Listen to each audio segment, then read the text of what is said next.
Kalau sudah tahu kita bahwa si metal ini sakit, ada masalah, kita biarkan saja, kita abaikan. Nanti dia akan menimbulkan masalah bagi si ginjal.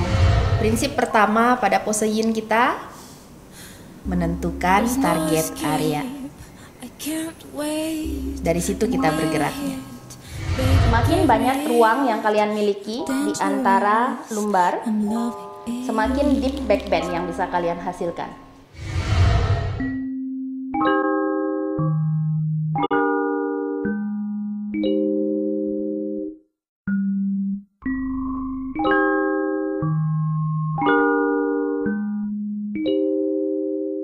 Dan tanah ini, kalau misalnya masalahnya itu dia terlalu banyak dahak, jadi kayak seperti batuk berdahak. Tapi ada juga masalah di paru-paru. Kenapa? Saya nggak tahu, saya berasa tenggorokan saya kering, saya merasa kayak nafas saya itu sesak, saya selalu haus, tenggorokan saya ini sakit atau kering. Ya bisa terjadi karena apa? Ini kan over control, terlalu banyak ekses yang disebabkan oleh fire, ini terlalu banyak api dalam tubuh, api dalam jantung. Nah, kalau sudah seperti itu yang terjadi, yang harus diharmoniskan adalah si elemen fire ini. Ya, jadi ini kita melihat big picture-nya semua terhubung. Jangan hanya melihat si metal ini aja. Kalau sudah tahu kita bahwa si metal ini sakit, ada masalah, kita biarkan saja, kita abaikan. Nanti dia akan menimbulkan masalah bagi si ginjal, ya kan? Kalau misalnya ini si penyakit yang tadinya hanya penyakit batuk biasa, yang tidak kita obatin, si penyakit batuk ini akan menjadi penyakit kronis. Dan semua penyakit kronis nanti larinya akan menuju ke ginjal, kalau tidak diobatin. Jadi dalam 5 element cycle ini, kita mempelajari hubungan satu persatu. Kalau misalnya ada suatu masalah tidak diobatin atau tidak diselesaikan, jadi dia akan bisa menimbulkan masalah yang lain. 5 elemen ini juga digunakan oleh si Shinsei untuk melihat. Itulah sebabnya Shinsei dia bisa melihat ketika kita mengatakan bahwa misalnya saya batuk saya itu tidak bertahap atau kering, saya itu selalu merasa haus gitu kan. Dia bisa melihat, pasti kamu itu suka melakukan kegiatan di siang hari, siang bolong, atau kamu pasti tidurnya nggak nyenyak. Karena kalau misalnya kita, elemen jantung ini sangat berperan terhadap insomnia, tidur. Dia bisa tahu. Dan seorang Shinsei yang baik, seorang TCM yang baik, dia mengetahui ketika dia mempunyai masalah pada paru-parunya, dia harus bisa mencegah sebelum dia timbulnya penyakit gagal ginjal. Itulah. Paham tadi kata-kata yang saya sebutkan di awal? Ngerti ya? Jadi ini semuanya ini adalah berhubungan. Seorang datang dengan masalah lambung. Masalah lambung disebabkan oleh apa? Bisa jadi dia memendam emosi, memendam amarah. Seringkali emosi dan amarah disimpan oleh wood. Jadi ketika kita mengharmoniskan si wood ini, kita juga akan meredakan sakit lambungnya. Ya kan? Biasanya sakit mah itu kan GERD. Kalau orang yang udah pernah sakit mah tuh sampai dadanya kan sesak kan, sampai nggak bisa nafas. Benar nggak? Kalau yang pernah ngalamin sakit mah pasti tahu perasaan tidak enaknya itu apa. Jadi kita memberikan pose open chest. Kita membuka sisi area menstimulasi meridian jantung, sisi dalam lengan. Karena jantung sangat berperan penting pada semua emosi yang dikatakan oleh Bu Yuni kemarin.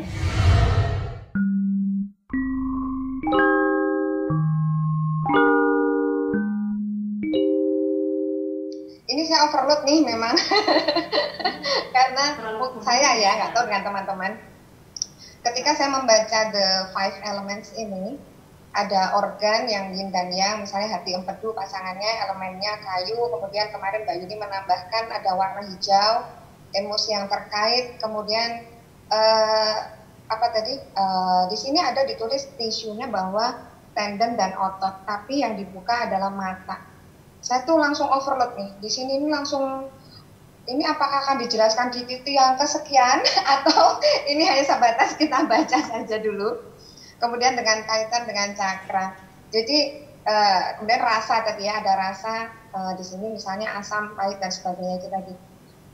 Saya baru mencerna di sini. Maksud saya dari siklus ini tadi saya make sense, saya paham untuk siklus ya, bahwa ini terhubung dengan ini ketika berlebihan maka dia akan melemahkan satunya atau yang lemah menjadi lebih kuat dan sebagainya, saya sudah paham. Tapi yang sangat saya tidak paham terutama di sini ya, kenapa hati misalnya di mata tapi kok kaitannya dengan tendon dan otot, kemudian lidah ke pembuluh darah. Nah itu itu saya overload di sini dan belum dijelaskan ini belum dijelaskan ya, sepertinya khususnya yang di tisu ini tadi ya, dari tabel ini tadi, dari tabel yang untuk 5 elements itu. Terima kasih. Jadi saya overload berarti saya sedang terkena di limpa dan lambung, kecemasan dan overthinking. Oke, terima kasih. Di tabel yang ada di halaman 30 mungkin teman-teman bisa buka. Jadi tadi Fanny waktu memberikan share screen di sana ada disuruh ditambahkan di bawahnya itu ada orifik gitu kan. Jadi itu bukaan kita sebutnya atau jendela. Jadi membuka ke arah mana. Jadi jendela dari masing-masing organ itu terhubung dengan 5 indera. Jadi ada mulut, ada lidah, ada telinga, ada hidung dan kulit di sana bisa jadi. Karena itu juga membuka pori-porinya, tetapi kalau dihubungkan dengan indera dia lebih ke hidung. Oke, tadi seperti yang sudah dijelaskan, hati atau wood itu membuka ke arah mata, jadi terhubung dengan indera penglihatan, termasuk fungsi-fungsinya. Jadi pada saat Anda tidak mau melihat kenyataan, itu juga berhubungan dengan liver. Kemudian ginjal itu terhubung dengan telinga, artinya mengontrol indera pendengaran. Kemudian lidah jantung membuka ke arah lidah, artinya dia mengontrol speech, cara kita berbicara. Kemudian limpa itu membuka ke arah mulut, karena kan makan melalui mulut kan, kalian nggak makan lewat hidung kan. Jadi makan itu melalui mulut, dari sana akan terhubung dengan nutrisi yang diserap oleh limpa. Kemudian apalagi hidung itu terhubung dengan paru-paru. Ya, contohnya kalian meler ataupun virus kita kan bilang masuk melalui hidung, kena ke paru-paru kan, seperti COVID contohnya. Jadi itu adalah bukaannya. Jadi meskipun hidung kita tutup, tapi pori-pori itu juga bisa terpapar. Pori-pori itu juga membuka ke paru-paru. Kemudian tisu yang dipengaruhi seperti yang ada di halaman 30. Jadi masing-masing organ itu juga mengontrol tisu di dalam tubuh atau jaringan. Bukan tisu wajah ya, bukan tisu toilet. Tisu itu jaringan. Jadi jaringan yang dikontrol oleh masing-masing organ itu juga berbeda. Contohnya di sana hati dan empedu itu mengontrol tendon dan otot. Jadi pada saat kalian ingin membuat kelas, mengambil tema meridian tubuh bagian bawah. Di sana ada meridian lambung, limpa, kandung kemih, ginjal, empedu, hati. Kalian bisa mengambil pose-pose yang memberi peregangan pada paha depan, paha belakang, paha samping atau bokong, dan paha dalam. Bisa mengikuti maksud saya? Jadi tinggal kita pilih dari pose-pose yang sudah kita lakukan, yang mana memberikan peregangan pada quadricep paha depan, yang mana memberikan peregangan pada hamstring paha belakang, yang mana memberikan peregangan pada groin paha dalam, yang mana memberikan peregangan pada bokong atau samping paha. Jadi kenapa prinsip pertama pada pose yin kita menentukan target area. Dari situ kita bergeraknya. Ini bagian depannya, ini bagian belakangnya. Jadi yang bagian belakang ini dilewati oleh kandung kemih, di bagian luarnya ya, tidak persis di tulang belakangnya tapi di samping. Kemudian di bagian dalamnya dilewati oleh ginjal. Pahamkah? Ya, jadi salah satu cabangnya yang di dalam dia masuk ke sana, ke bagian dalam tulang belakang.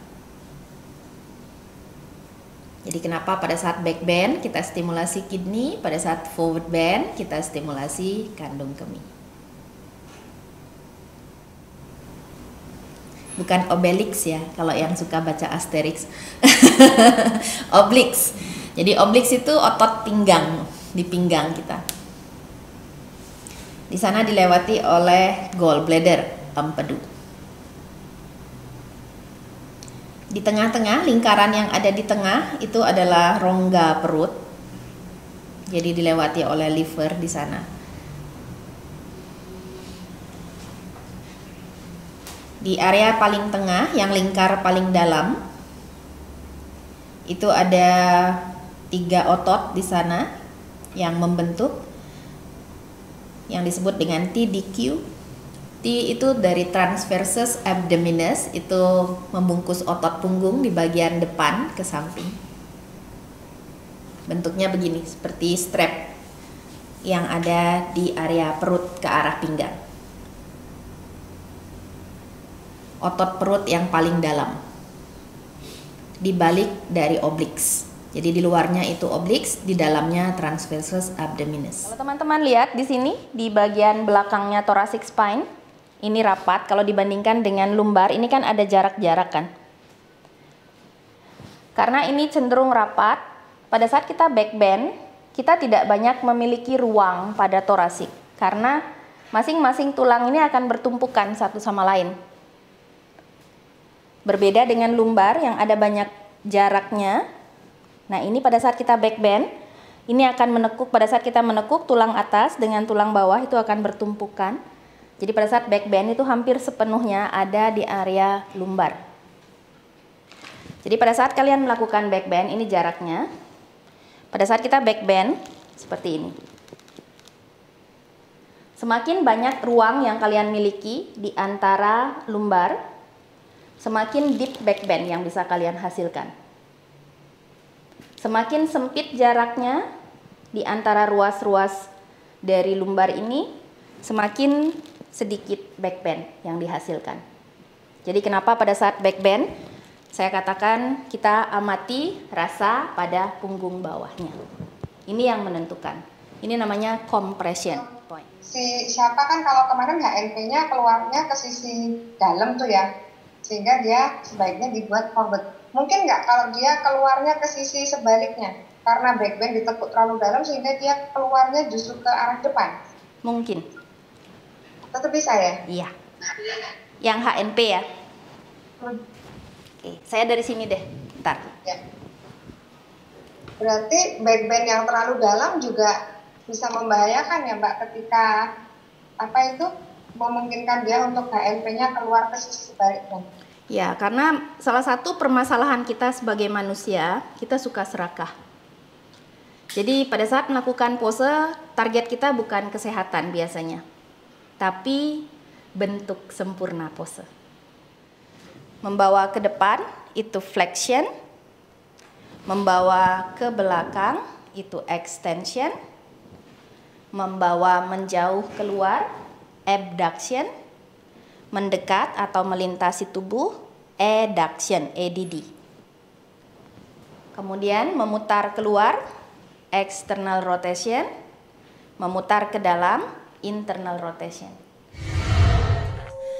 With the taste of your lips, I'm on a ride.